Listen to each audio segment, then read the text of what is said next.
I stood before the mirror in my childhood bedroom, my hands gently cradling my 7-month pregnant belly, where my child grew stronger each day. The soft cream dress hugged my body, accentuating the curves of a soon-to-be mother, but also reminding me of the dreams I'd nurtured for years. Dreams of a true love, a complete family. I, Kayla, 28 years old, wasn't one to give my heart away easily. But Aaron, with his warm smile and sweet promises, had convinced me I'd found my safe harbor. He held my hand through the nights I worried about childbirth, whispering that I was his entire world. Tomorrow we would be husband and wife. Outside my family's house in the suburbs of Charlotte, buzzed like a summer fair. Laughter from cousins echoed down the stairs, the savory aroma of fried chicken wafted from the backyard, where ants in colorful headscarves tended sizzling skillets. Someone shouted from the hallway who left napkins in the fridge. I smiled, feeling the warm chaos of family, a chaos that filled my heart with joy, even as my feet ached from a long day of preparations. On my bedroom door, a pristine white veil hung quietly, a reminder that tomorrow I'd step into a new chapter of my life. Lila, my cousin, barged in without knocking as usual. Her curly hair bounced her mouth, working a piece of gum with casual ease. "Kayla, you planning to sit here all night?" she asked, flopping onto the bed beside me. "You're not doing anything special for your future husband?" I looked at her, tired but smiling. "Special how I'm exhausted, Lila. These feet can't take much more." Lila rolled her eyes, a mischievous grin spreading. "Exactly, Kayla. You're about to marry the love of your life, and you're not going to give him a little something. He's at the Magnolia Hotel tonight. Give him that gold watch you bought. Write a sweet note. He'll lose it with joy." I hesitated. Showing up unannounced at the hotel sounded bold. "I don't know, Lila. What if he's embarrassed?" Lila stood hands on hips, her voice firm. "Embarrassed? He's your man, tomorrow's your wedding, and you're carrying his child. If anyone gets to knock on his door tonight, it's you." I looked into Lila's sparkling eyes, feeling a surge of her youthful energy. Maybe she was right. A small gesture, a private moment between Aaron and me, could be the perfect way to start this new journey. "All right," I said, standing, my belly heavy but my heart light.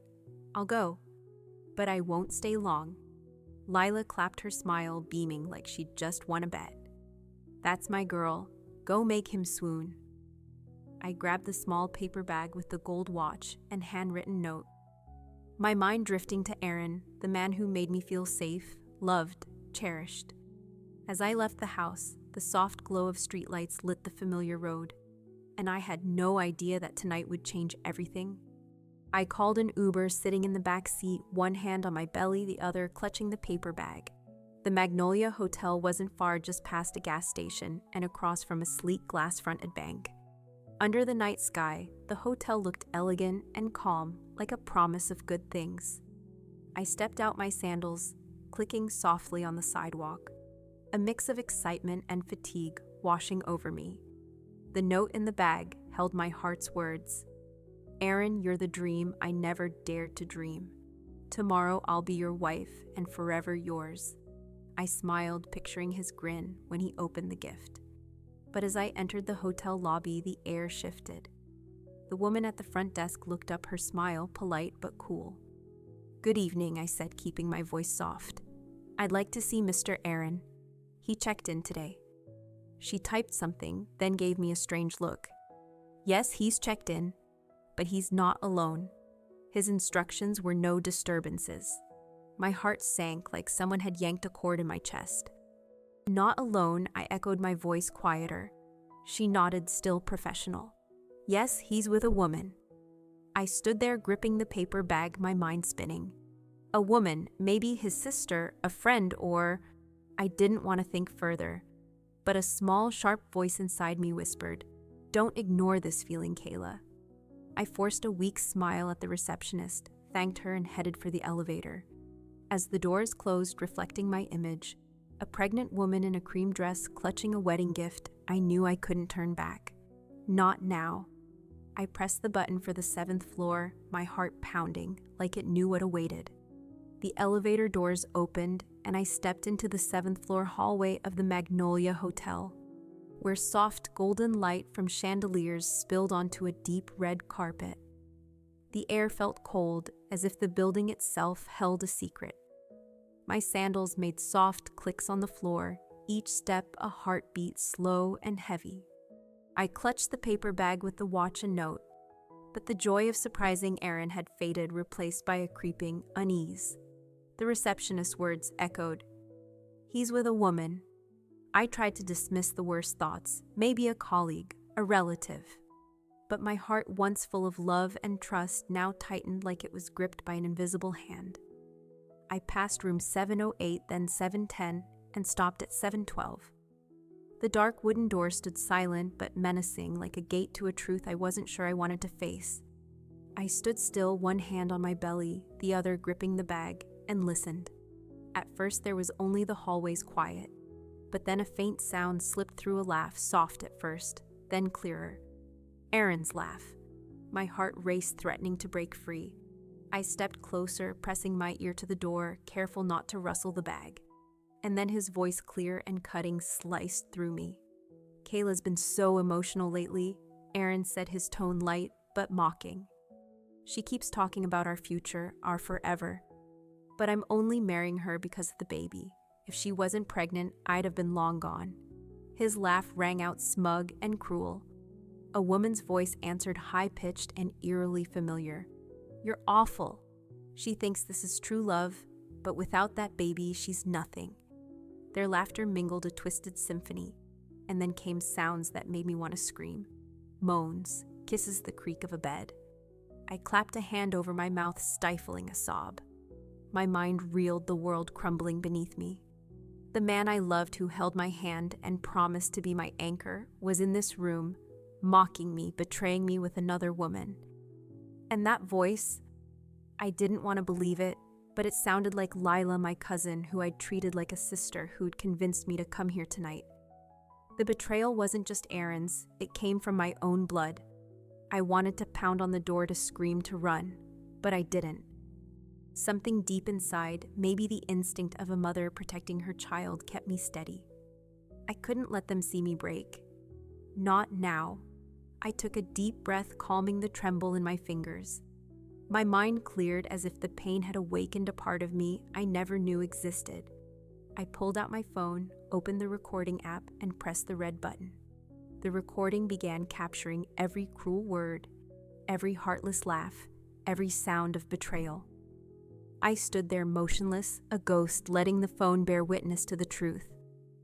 "Once the wedding's over," Aaron continued, his voice smooth like a predator's, "I'll have everything under control. She won't have a choice." The woman, Lila, I was certain, giggled. "She's so pathetic, Aaron. She thinks you love her." 6 minutes. That's how long I stood there, recording it all. 6 minutes that shattered my heart, but forged my resolve. When the recording stopped, I stepped back, slow and deliberate, as if any sudden move might make me disappear. I entered the elevator, still holding the phone. My eyes blank as I stared at the shiny metal doors, reflecting a woman I barely recognized. My eyes were wide, but no tears fell. I touched my belly, feeling my baby's heartbeat, and a silent vow formed. "Mommy will protect you. No one will hurt us." In the Uber taking me away from the hotel, Charlotte's streetlights blurred past the window, but I didn't really see them. The driver, an older man with a warm voice, asked if I was okay. I nodded, silent. I couldn't go home yet. I asked him to stop at a nearby pharmacy. There I bought a box of tissues and a new memory card. In the dim store light, I copied the recording onto the card and emailed another copy to myself. I didn't cry, I didn't shake. I just did what needed to be done, like a soldier preparing for battle. Back in the car, I sat quietly, staring out the window. My mind raced, but one thing was crystal clear. Aaron and Lila had underestimated me. They thought I was a weak woman, easily manipulated, a victim of blind love. They were wrong. I wasn't the fool they imagined. I gripped the paper bag, the note, and watched, now meaningless. Tomorrow, I whispered, my voice small but fierce, "I'll show you who I am." The Uber pulled up to my house in Charlotte's suburbs, the warm glow of porch lights casting soft shadows. but I felt no warmth. I stepped out my sandals, clicking on the stone path, each step heavy with the weight of a shattered world. The night sky sparkled with stars, but they no longer seemed magical. In my hand, the paper bag with the watch and note was a bitter reminder of betrayed trust. I stood at the door, taking a deep breath, forcing myself to stay strong. I couldn't let my family see me broken. Not tonight. Never. Inside the house was still alive with the energy I'd left behind. Cousins' laughter, the lingering smell of fried chicken, and someone singing a gospel hymn from the kitchen. I glided through like a shadow, dodging Aunt's curious questions and Cousin's bright smiles. "Kayla, where you been?" a voice called. But I offered a faint smile and mumbled something about needing rest. I locked myself in my room, where the white veil still hung on the door, now a symbol of an innocence I'd lost. I sat on the bed's edge, touching my belly, feeling my baby's gentle kicks. "Mommy won't let them hurt us," I whispered, and that promise ignited a fire in my chest. I didn't sleep that night. I lay on my side, eyes wide in the dark, the recording playing over in my mind like a horror reel. Aaron's smug, cruel voice blended with Lila's sharp laughter. Each word was a knife, but I refused to cry. Crying was surrender, and I wouldn't surrender. I thought of America, of the stories of strong women who stood against injustice, from Rosa Parks to nameless protesters on the streets. If they could face a system, I could face 2 betrayers. I wouldn't let Aaron control me, wouldn't let Lila mock me. I'd take back my power, not with tears, but with action. When the clock struck 5:12 a.m., I sat up, my mind sharper than ever. Dawn peeked through the window, and the house stirred with the clatter of pots and aunts arguing over seating arrangements. I walked to the living room, where the smell of coffee and fresh cornbread filled the air, but I didn't pause. I went straight to the guest room, locked the door, and picked up my phone. My first call was to Uncle Isaac, a man with a voice like granite, who'd invested millions in Aaron's company.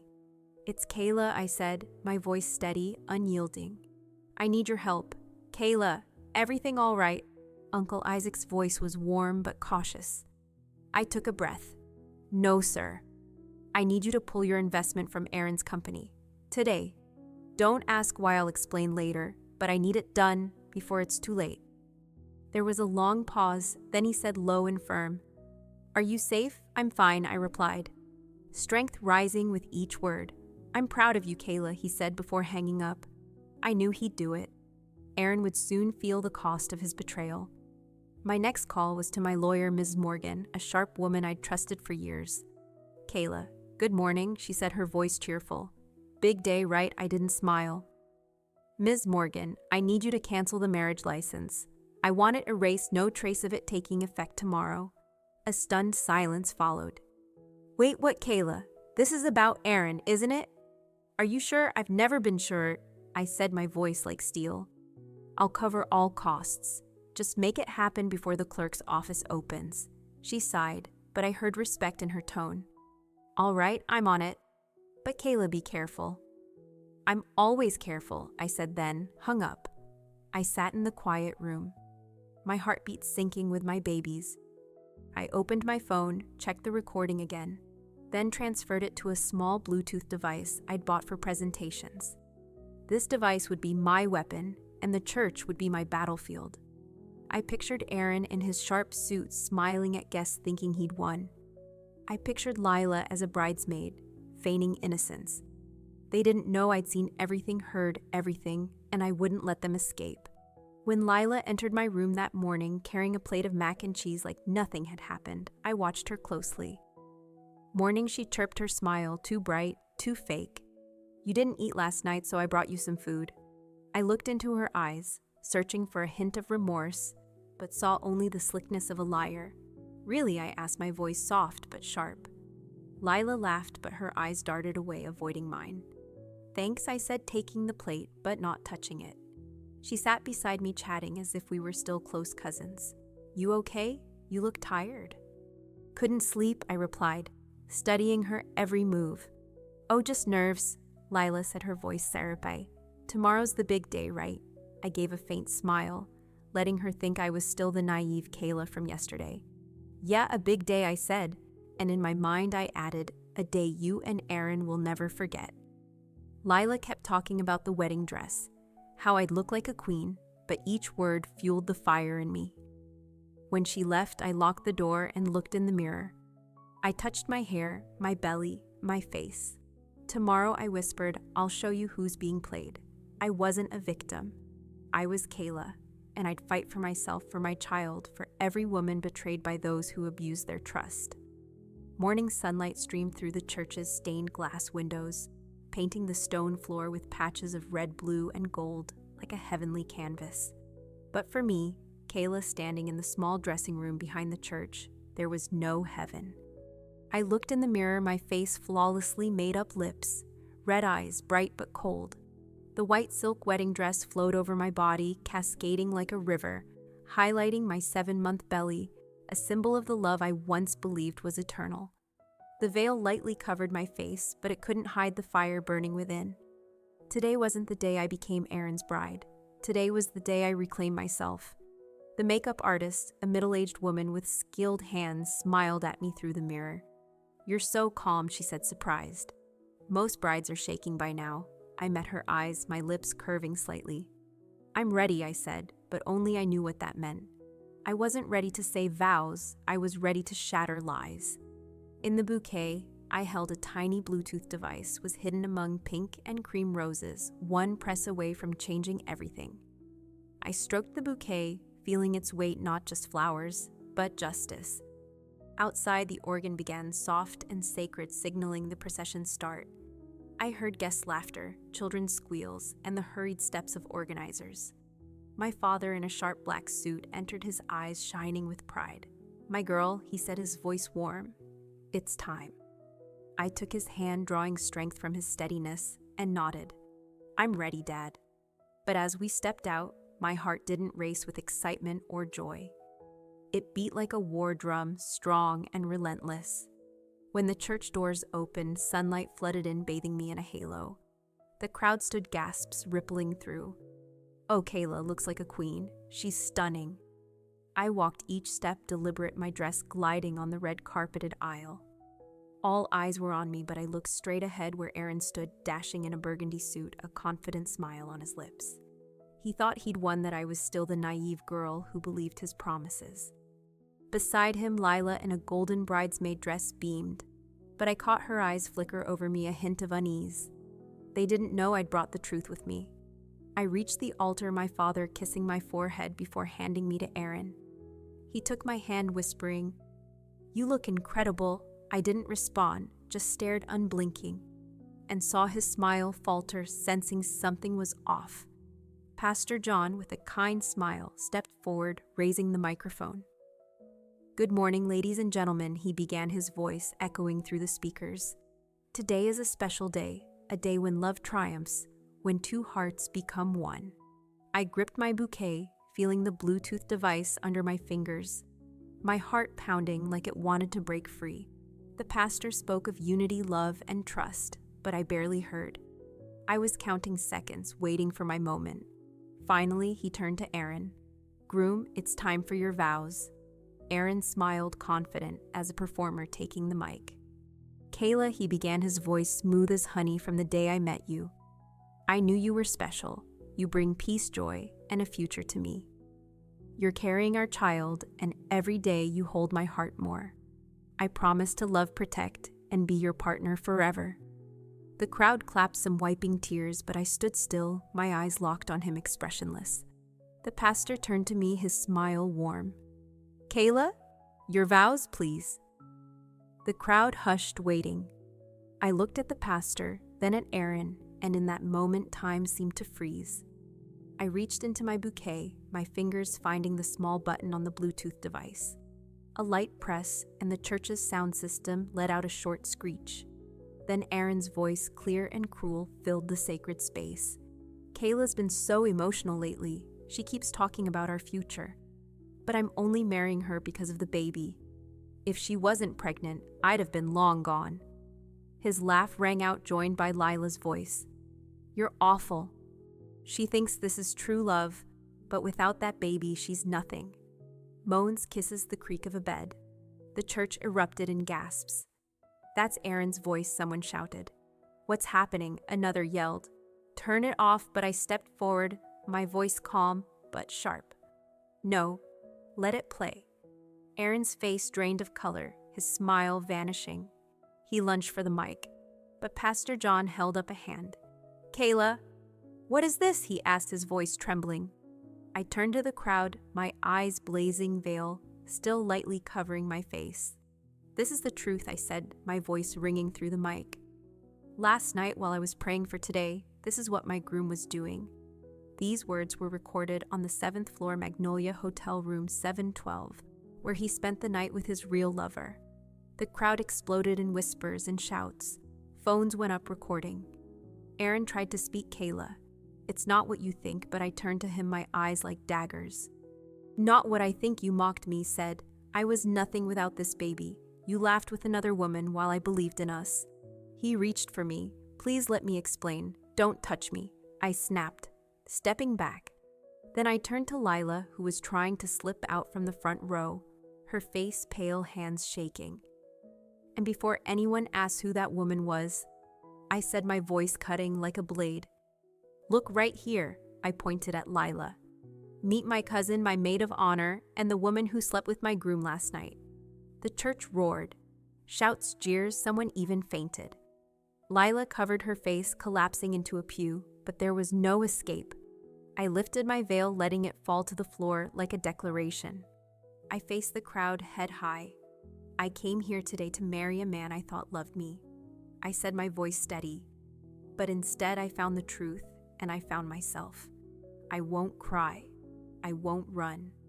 I'll leave here with my head high, and I'll raise this child in peace alone. I slipped off my engagement ring, tossing it to the floor, the metals clink on stone, a final note. I turned to the choir, my voice calm but commanding. "You can start singing, but not for a wedding. Sing for freedom." Then I walked down the aisle, my dress trailing like a victory flag. The crowd began clapping slowly at first, then faster, louder, like a wave. Phones kept recording, but I didn't look back.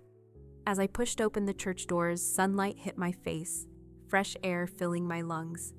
My baby kicked softly, and for the first time in days, I smiled. I hadn't just walked out of a wedding. I'd walked into my freedom. Charlotte's sunlight was as bright as ever, but as I stepped out of the church, it felt like the world had shifted.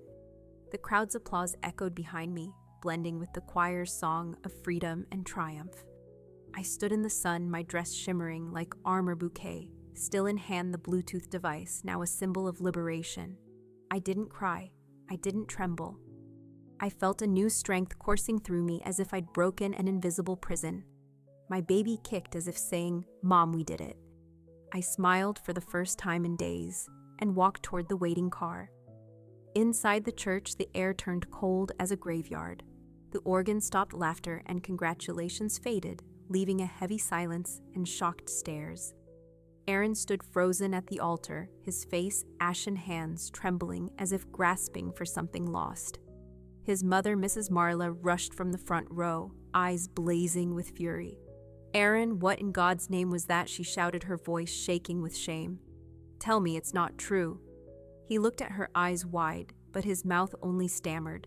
"Mom, I don't know what she's talking about." She slapped his shoulder hard. "Don't know. The whole church heard your voice, your wicked laugh. You've ruined this family, ruined yourself." Aaron bowed his head, unable to meet her eyes, but the truth was laid bare, and no excuse could save him.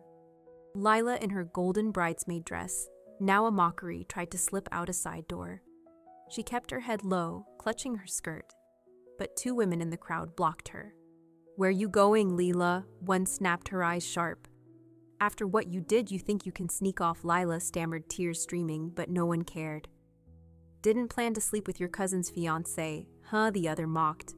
"All night in room 712, right?" The crowd closed in, jeering, phones recording. Lila collapsed, covering her face, but shame had swallowed her.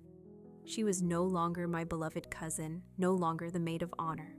She was a betrayer, and now the world knew. Meanwhile, I sat in the car, the window open to let in the cool breeze. My father beside me held my hand tightly. My girl, he said, his voice thick with pride. You did what most wouldn't dare. I'm so proud. I nodded silent. I didn't need praise. I needed this feeling freedom, the knowledge I'd stood against injustice, not just for me, but for every woman deceived, diminished. As the car drove off, I glanced back at the crowd outside the church, phones raised, and knew this story wouldn't end here. Within hours, the video of me playing the recording in the church went viral. Kayla, the brave, room 712. Saw altar shock. Trended on Twitter, Instagram, and TikTok. People shared, commented, praised my courage. She's an icon, one wrote. This is how American women fight, another declared. I didn't check my phone right away, needing space from the storm. I went home, shed the wedding dress, and sat on my bed, hand on my belly. My baby was all I needed now. But the world outside wouldn't let me rest. Aaron called not once, but dozens of times. I let the phone buzz, each call a desperate plea from a man who'd lost everything. When I finally answered, his voice was broken. Kayla, please, we need to talk. I laughed coldly. Nothing to say, Aaron. You said enough in room 7112.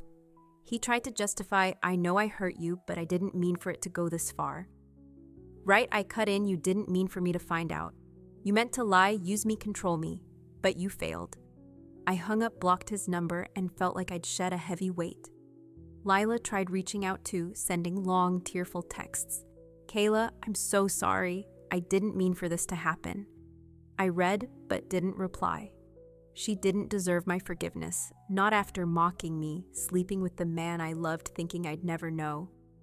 Her family, who once treated me like their own, turned on her.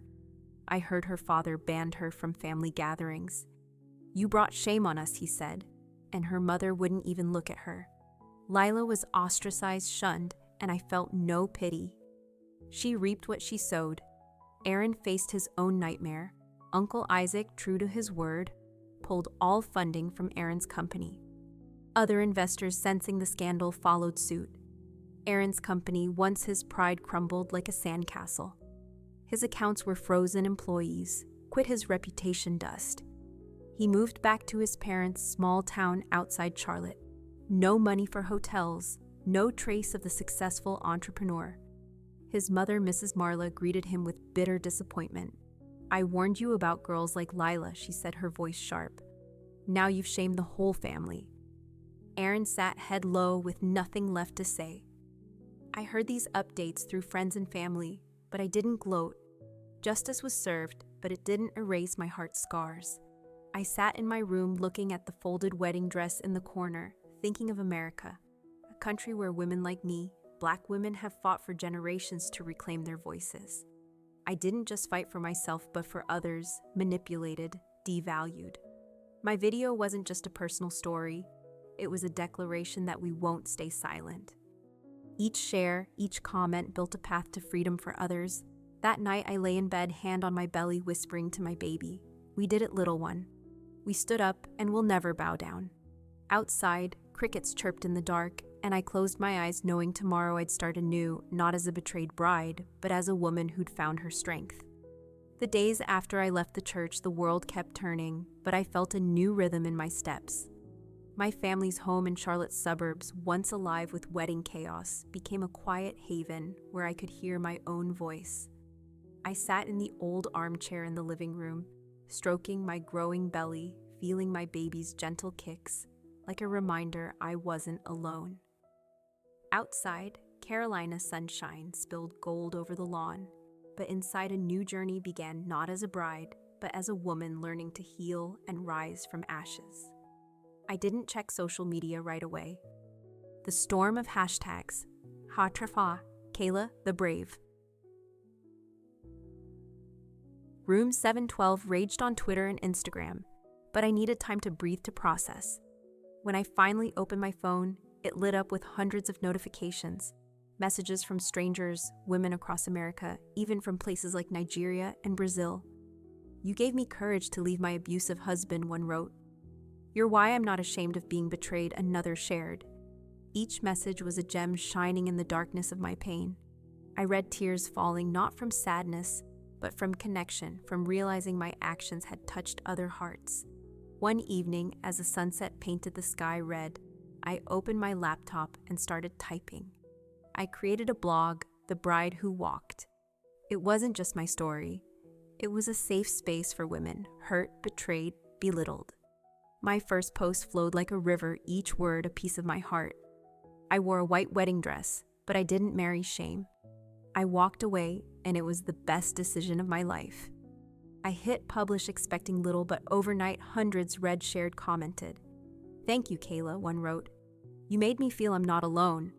The blog wasn't just a place to tell stories. It became a flame lighting the way for others. My family was my anchor in those days. My mother, with gentle hands, brought trays of sweet tea and fresh cornbread, though I told her she didn't need to. "Feeding you makes me happy," she said, her eyes twinkling. My father, usually quiet, shared stories of strong women in history, from Harriet Tubman to Angela Davis, reminding me I was part of that legacy. My best friend Olivia visited almost daily, bringing laughter and jokes to pull me from dark moments. "You're going viral, Kayla," she said, holding up her phone with an article titled "Charlotte Woman Shatters Wedding with Truth." I shook my head, smiling. "I don't want fame, Olivia. I want peace." But peace didn't mean silence. I started getting speaking invitations from women's groups, churches, even a local college. At first, I hesitated.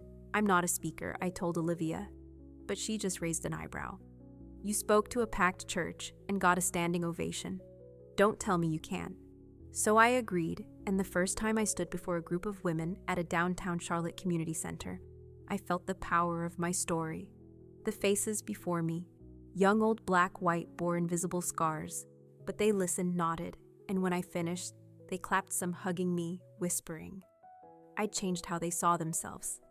"I thought I was weak for leaving," one woman said, tears streaming. "You showed me its strength." In that moment, I knew my pain had purpose.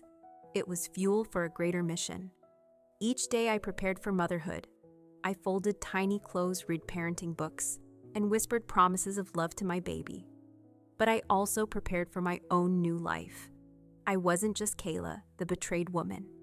I was Kayla, the inspirer, the one who stood against injustice, not just for myself, but for thousands of women.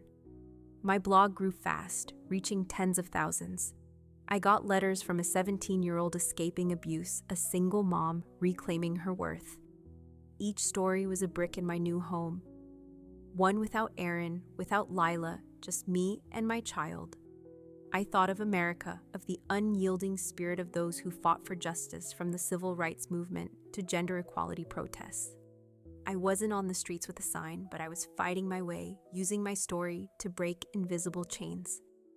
Aaron and Lila tried to make me feel small, but they didn't know I carried the strength of my ancestors' women, who survived slavery, segregation, oppression. I wasn't just healing myself. I was helping others heal, and that was my greatest victory. One evening, as I wrote a new blog post, Olivia video called, grinning. "You see the latest article, they're calling you Charlotte's Flame." I laughed, shaking my head. "I don't need titles, Olivia. I want my kid to grow up knowing their mom fought." She nodded, her eyes full of respect. "You've done that, Kayla." And I bet Aaron's regretting every second. I didn't reply, but I knew Aaron and Lila were just shadows of the past. My future, my child's future, was what mattered. I closed my eyes, feeling my baby's heartbeat, and whispered, "We'll be okay, little one. I promise." Weeks passed, and each day I felt my baby growing, a small but fierce flame, reminding me life moved forward despite past scars. My family's home in Charlotte became a sanctuary where my mother's laughter, my father's stories, and Olivia's visits wove a comforting blanket around me. The Bride Who Walked wasn't just a blog anymore. It was a beacon drawing tens of thousands of women from across America and beyond. Each message, each shared story affirmed I hadn't just survived, I was changing the game. But I knew my greatest journey was coming the day I became a mother. One stormy night, as Charlotte's skies roared with thunder, I was folding tiny blankets when a sharp pain doubled me over. I gripped the chair, breathing hard, knowing the moment had arrived. "Mom," I called, my voice hoarse but strong. My mother rushed in, her eyes alight with worry and excitement. "It's time, Kayla." She helped me up, and my father, calm as ever, called a driver. Within minutes, we were in a car speeding through slick streets, streetlights blurring in the rain. My father held my hand, his voice steady. "You're strong, Kayla. Just breathe." I squeezed his hand, pain crashing like waves, but I whispered to my baby, "We've got this, little one. You and me together." At the hospital, harsh white lights dazzled me, the bed cold beneath me, but my heart blazed. Nurses with encouraging smiles moved swiftly around me. A young nurse named Bree with a gentle voice held my hand. "You're doing great, Miss Kayla. Just a little more." I gritted my teeth, pushing through each wave of pain, sweat dripping. Hours passed like a dream, painful but sacred, and then a cry rang out sharp and alive, filling the room. "It's a girl," Bree cheered. I closed my eyes, tears spilling not from pain, but from a love deeper than anything I'd known. They placed her in my arms, a tiny, perfect being with wide eyes, looking at me like she'd known me forever. "Amara?" I whispered, meaning eternal. She was my light, my reason to fight, my greatest triumph. News of Amara's birth spread like wildfire. Family, friends, and blog followers sent flowers, gifts, messages. Even Pastor John, who'd witnessed my wedding takedown, sent a note. "You didn't stand at the altar, but you stepped into something greater. God bless you and your daughter." I read, smiled, and held Amara tighter. Each day I learned motherhood diapers, lullabies, singing songs my mother sang to me. But I also kept working, not just for me, but for women still searching for light in the dark. I opened a small office in downtown Charlotte, a simple space with white walls, 3 chairs, and a sign, "You're not weak. You're leaving what doesn't belong to you." The Bride Who Walked became more than a blog. It was an organization backed by Uncle Isaac and a few kind donors. I met women weekly, hearing their stories, abused, betrayed, abandoned. I shared mine, not to boast, but to show we can rise. One afternoon, a young woman walked in, oversized sandals, flapping, holding a baby under a year-old. "I don't know where to go," she said, her voice breaking. I took her hand, smiling. "You're in the right place." She cried, and I knew this work, healing, connecting, was my calling. I started writing a book, The Vows I Kept to Myself. It was my story, but also the story of millions of women who chose themselves over lies. It became a bestseller in its first week, and I was invited to speak at a college conference in Charlotte. With Amara asleep on my chest, I stood on stage before hundreds of students, teachers, parents. "I'm Kayla," I began, my voice ringing through the mic. I almost became the wife of a liar, but I chose to be myself, and that changed everything. The crowd clapped, and I went on. "Leaving doesn't make you weak. It means you know your worth. Never fear walking away when you're not respected." As I finished, the room stood applause like thunder, and I felt America's strength, a country where the oppressed can speak, where a Black woman like me can rewrite the narrative. Aaron and Lila are now faint shadows. I heard Aaron lives in a small apartment, his company collapsed, his reputation gone. He came to my gate once with flowers, but I had security turn him away. Lila, shunned by family and society, vanished from my life, carrying her shame. They don't matter. What matters is Amara, the women I helped, the legacy I'm building. Each day I watch my daughter grow, and I see the future, a future where women don't stay silent against injustice, where we stand tall, claim our worth. Lessons learned. This story is proof of a truth: when power goes too far, one brave act can rewrite the rules. I, Kayla, didn't just break a wedding. I broke the silence that's chained generations of women. The lesson for you, reader, is this: never let anyone silence you. Fight, speak, stand firm, because that's the American spirit, the spirit of those who dare to dream big and never bow down.